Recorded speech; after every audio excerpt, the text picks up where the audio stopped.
રાજ્યમાં હળવાથી ભારે વરસાદની આગાહી કરવામાં આવી છે।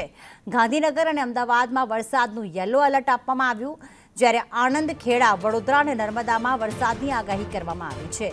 ભરૂચ, સુરત, ડાંગ અને નવસારીમાં વરસાદનું યલો એલર્ટ, જ્યારે વલસાડ, તાપી, સુરેન્દ્રનગરમાં પણ વરસાદનું યલો એલર્ટ આપવામાં આવ્યું છે।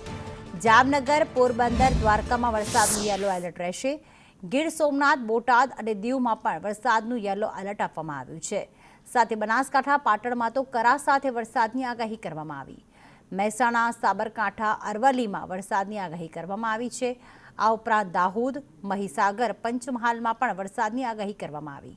છોટાઉદેપુર, રાજકોટ, જૂનાગઢમાં વરસાદની આગાહી। અમરેલી, ભાવનગર અને મોરબીમાં પણ આજરોજ વરસાદ રહેશે। તો સાથે જ કચ્છ, દીવમાં પણ ભારે વરસાદ સાથે કરા પડવાની આગાહી વ્યક્ત કરવામાં આવી છે। તો રાજ્યમાં આજે માવઠાની આગાહી કરવામાં આવી છે।